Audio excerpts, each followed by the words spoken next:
Hi there, I'm Chris from bikereview.com.au and today I'm having a look at Harley-Davidson's Sportster 48 Special. So this model is very similar in many ways to the regular 48. However, it adds these tallboy bars. It's got custom tank paint, which is a nice standout feature. It's also got a slightly different exhaust, and it kind of embodies that custom Sportster kind of thing off the factory floor. So you're getting a really cool machine here. Obviously, just the handlebars alone give it quite a different stance than the regular 48. And then the other minor detail work, like also having the chromed out engine where the other engine has the chrome on the exhaust mufflers instead and a blacked out engine, it does make it stand out a little bit and just make it a unique offering. So it's quite a cool machine, I have to say. There's a lot of features on it which are quite standout. It's got these 49mm cartridge forks. It's got these good shocks on the back. They're a step up from what's found on some other offerings. Harley actually offer those as an accessory upgrade for some models, so it gives you a bit of an idea of the specs of this model. Obviously, as you can see, single seat model, no worries about having a pillion on the back. It's a very showy bike. It's all about the attitude. It's all about having fun and having a good ride. It's not so much of really a freeway motorcycle. However, it's a great bike on those country roads and on the twisties, not the extreme twisties, but just having fun on the twisties when you're out on the weekend, having a good ride. Definitely also a fair weather motorcycle, just due to the fact that it's going to be very difficult to keep clean, and also these tires aren't very good in the wet. Ergonomics are obviously a real strong point.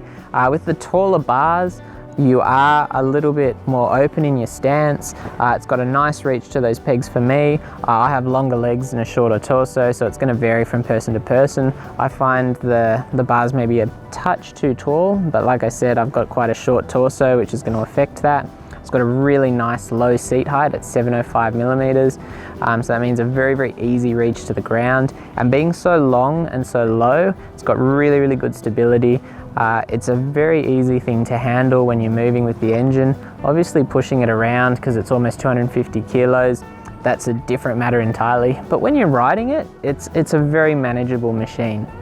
Tire performance in the dry is really, really good. We had it reaching maximum lean angle, no dramas at all. Obviously it's got the bobbins removed from those foot controls, which give you kind of an early warning system.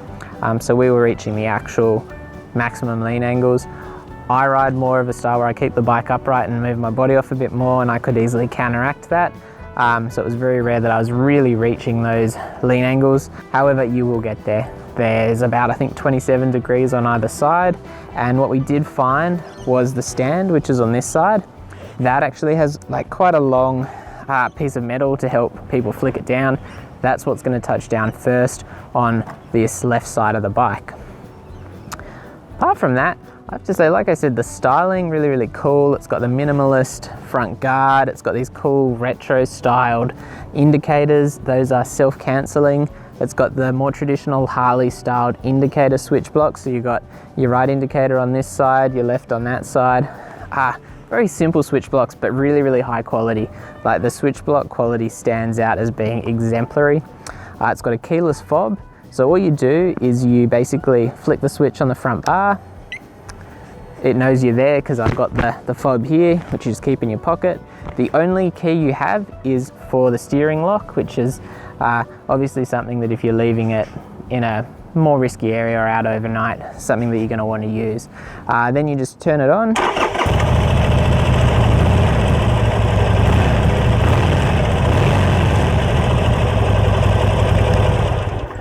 And then again, you just turn it off there and it'll deactivate. So very, very simple for a keyless system. As you can hear there, the alarm's arming itself. When we were taking photos the other day, if the other person has the fob and they're too far away, and it's only a couple of meters, the alarm will go off. So that's a good security feature, like I've said on the previous Harleys. There's beautiful chrome all over the bike. Having had wet weather the whole testing period, I have to say, keeping that clean can be somewhat of a challenge, but again, I feel this bike's going to be something that mainly gets ridden in really nice weather. It's quite a bit of a show bike, that's kind of the theme going to it. finish quality is beautiful. It's got nice like billet levers here, non-adjustable, but I don't really feel like you'd need it.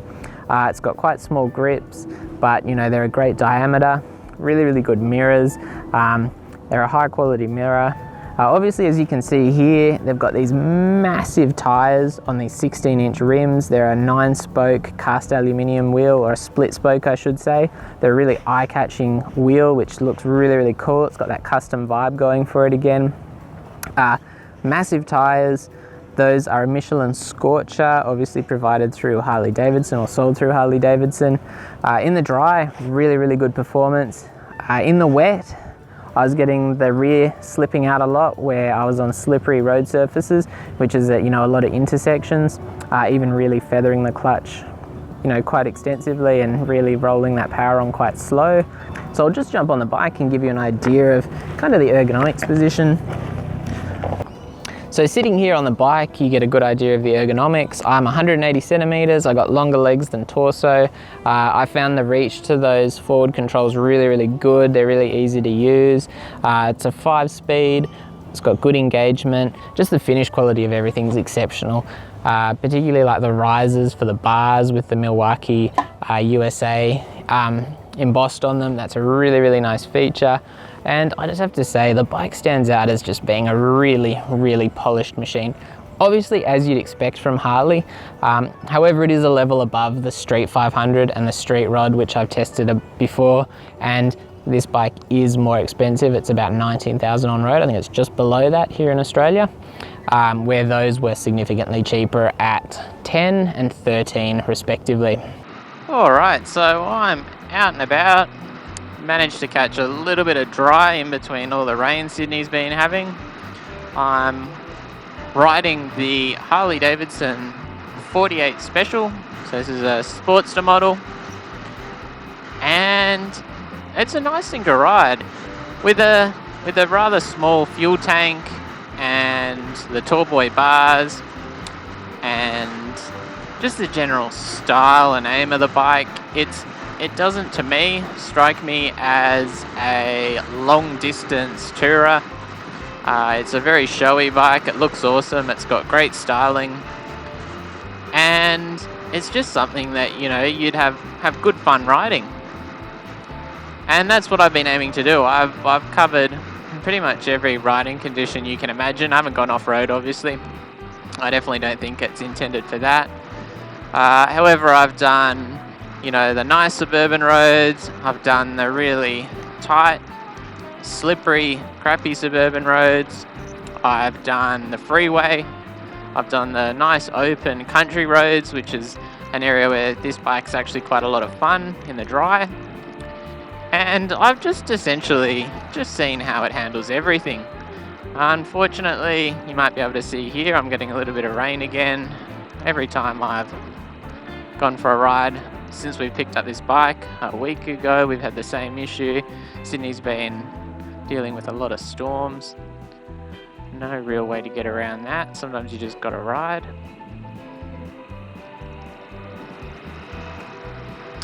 There's great torque on this machine. Peak torque is at 3,250 RPM, which is what we're sitting at now in second. So there's nice torque, nice peak torque available right from down low. Of course, with that being said, it's not really a bike that you rev significantly higher to that. It's only got a 5-speed gearbox, but you just don't need to. Ground clearance is one thing you do have to take note of. With my riding style, I kind of get a little bit more off the bike and keep the bike upright. Not an issue. However, if you like leaning your bike over, which is probably not so much of a thing in this cruiser segment, you will find it touches down. I was hoping for a nice run through this section of road because it's just a nice bit of road for casually cruising down. Instead, I'm getting pouring rain just like every other day I've ridden this bike, essentially, except one. Now, overall, handling of this bike is quite nimble. It's very long, it's very low, it's heavy, not extremely heavy, but it's noticeably heavy. from a paper perspective, actually riding it, you don't really feel that weight at all, just because that center of gravity is so low. It's a very nice thing to ride and very easy thing to ride. The brake systems are surprisingly good. It only has a single disc on the front, which is no doubt to really take advantage of those split 9-spoke wheels that look awesome. They're clad in some, super beefy rubber. They're only a 16-inch wheel, but when you add the rubber in, they're a significantly bigger wheel. They're enormous. Handling in the drive particularly is still really good with those wheels. It feels like quite a nimble machine, if I'm honest. You can really throw it around a fair bit and hustle it along, which is nice. Again, being nice and low to the ground, taking it easy. Rider inputs is all really, really good on a model like this. The real hunting ground of this bike is going to be, your country roads, the 80 to 90 country roads where you can really have a lot of fun, but you don't need to be doing crazy speeds. And this bike's certainly capable of that. The 5-gear gearbox, I do find, realistically, it's not an issue, because in 5th gear on the freeway or when you're traveling at higher speeds, it feels fine. However, the engine doesn't really have a resting or cruising point. Now obviously I'm a bit stuck in traffic, it's just rained, the roads are wet. Still handles quite nicely, there's good confidence. It is one of those bikes where you're putting in a fair bit of input to the bars, and you do throw your weight around a little bit when you really want to quickly move it and change direction. I have to say, I enjoy riding the bike overall. I think probably the only area where I was not so impressed was I actually did a freeway stretch. So I did about 50 k's on the freeway. Before that was about 10 k's through the suburbs. It was pouring. It was really, really slippery. I was getting a fair bit of rear wheel spin, setting off from lights and turning corners. One good thing is, with the reasonably long wheelbase and the great low down power and great stability, that wasn't really a concern. However, when I got on the freeway, it was absolutely pouring. There was significant amounts of water on the road, and it was not a pleasant bike to ride in those conditions. So when it comes to suspension, it's well sprung. It's got cartridge forks. It's got what Harley call emulsion rear shocks, which are a bit of a step up from what they offer on some of their machines. They're available as an accessory if you want to kind of upgrade. They're standard on this bike. It's actually quite well sprung on the rear, I have to say. Probably my biggest issue is in those conditions where I'm going over speed bumps, or on the open road where you're heading along at a really good pace and you hit a really, really sharp bump. That's something that just most things won't handle, especially something more like this. And I think overall the performance of those rear shocks is really, really good. Again, I'm 70 kilos, so that does of course come into it. Possibly for someone a little bit heavier, they might even find it a little bit better, because there's going to be a bit more weight over the rear, so it'll handle those sharper bumps slightly better. Front forks, like I said, cartridge forks, quite sporty. A little bit of dive in the forks. On the brakes, generally speaking, handles really, really well. Obviously those wheels are massive, so it's got quite a different handling experience than you'd have on a lot of machines, even something with like a 19 front and a 16 rear. But overall, it's just an enjoyable thing to ride. There's some cool features on it. The digital dash, it's got an analog speedo. It's got a digital dash which you can set to show RPMs and a number of other features, like your trips, that kind of stuff. It is important to keep an eye on trips because your fuel range is reasonably limited. Again, that's part of the reason why I'd say You're not going to be touring on this machine. It's more of a go out and have fun riding kind of bike. So if you've enjoyed the video, don't forget to check us out on bikereview.com.au, subscribe, like, leave a comment, let us know what you think, and we'll be back soon. Thank you.